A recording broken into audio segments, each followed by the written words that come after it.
더불어민주당이 어제 수사 범위를 줄이고 제3자 특검 추천 방식을 포함하는 김건희 여사 특검법 수정안을 제시했지만 여야 공방은 갈수록 치열해지고 있습니다. 민주당은 여당이 합리적인 안을 제시하면 협의할 용의가 있다는 입장을 밝혔지만 국민의힘은 꼼수 아니냐며 반대의 뜻을 분명히 했고 이재명 대표 1심 선고를 고리로 역공에도 나섰습니다. 국회 취재기자 연결합니다. 홍민기 기자.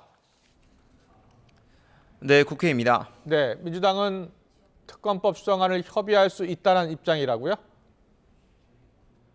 네, 민주당은 어제 김건희 여사 관련 기존 14개 의혹 가운데 도이치모터스 주가 조작과 명태균 씨 관련 의혹 등 크게 두 가지로 수사 범위를 좁힌 특검법 수정안을 내놓겠다고 밝혔는데요.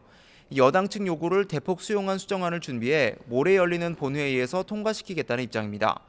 박찬대 원내대표는 오늘 아침 회의에서 국민의힘이 또다시 민심에 역행한다면 윤석열 정권과 여당은 민심의 성난 파도에 흔적도 없이 흔들려 사라질 거라고 주장했습니다. 직접 들어보시겠습니다. 최혜병 특검법은 감감무소식이고 국민이 9대1로 원하는 이슈라고 했던 김건희 여사 문제는 슬그머니 회피하고 이 정도면 습관성 거짓말 아닙니까? 네, 박 원내대표는 모레 본회의 전에 국민의힘이 합리적 안을 제시하면 협의할 용의가 있다며 민심에 따를 뜻이 있다면 진지하게 특검에 협조하길 바란다고 요구했습니다. 다만 민주당 일각에서는 한동훈 대표가 무슨 결단을 할 수 있을 것 같지는 않다며 특검 수정안 수용을 기대하지 않는다는 전망도 내놓고 있습니다. 민주당은 특히 명태균 씨가 윤 대통령 당선 직후 대통령 특별열차에 함께 탔다는 주장을 고리로 대여 압박 수위를 높이고 있는데요. 지난 2022년 경남 김해 봉하마을을 방문하는 김건희 여사의 첫 단독 일정에 명 씨와 김영선 전 의원이 특별열차에 같이 타고 갔다는 의혹을 거론한 겁니다. 민주당 명태균 게이트 진상조사단 소속 의원들은 기자회견을 열고 공적 자원을 사적으로 이용한 게 아니냐는 의혹에 대통령실이 명확히 해명해야 한다고 촉구했습니다. 또 검찰이 모든 의혹을 공정하게 수사해 국민적 의혹을 해소해야 하고 만약 사건이 축소된다면 상설특검의 명분만 늘어날 거라고 지적했습니다. 민주당이 제안한 특검법 수정안에 대한 여당의 반응은 어떻게 나오고 있습니까? 네, 여당은 민주당의 특검 수정안이 여당의 이탈표를 겨냥한 이간책이라고 보고 있습니다.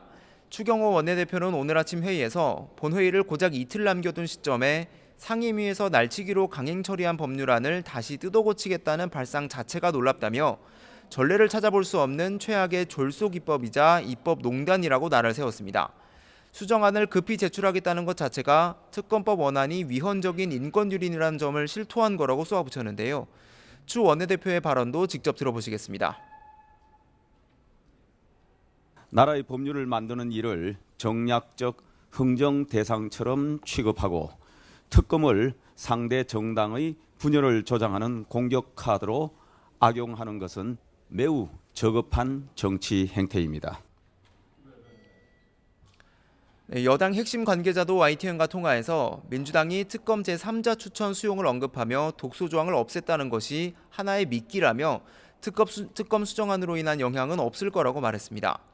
신지호 전략기획부총장도 SBS 라디오 인터뷰에서 수정안의 효력은 0이고 국민의힘의 동요는 하나도 없을 거라며 장애 집회 참석자가 줄어 전략적 파산 상태에 놓인 민주당이 위기의식에 빠졌다고 주장했습니다. 여당은 이처럼 특검법 수정안에 사실상 반대 단일 대우를 유지하면서 민주당의 연이은 장애 집회가 오는 15일 이 대표의 1심 선고를 앞둔 사법부 압박이라며 역공을 펼치고 있습니다. 오늘 오전 당내 법제사법위원회 소속 의원들을 중심으로 민주당 사법방해 저지 긴급 대책회의를 열고 사법부가 공정한 판결을 내릴 수 있는 환경을 보장하겠다고 밝혔습니다. 한동훈 대표는 특히 이번 주와 다음 주 주말은 서울 시내 대학별 논술고사가 실시된다며 수험생과 학부모의 마음을 민주당이 한 번 더 생각해달라고 말했습니다. 추경호 원내대표도 개인 비리 재판이 정 궁금하면 국민과 함께 생중계로 지켜보면 그만해라면서 1심 선고 생중계를 거듭 주장했습니다. 지금까지 국회에서 YTN 홍민기입니다.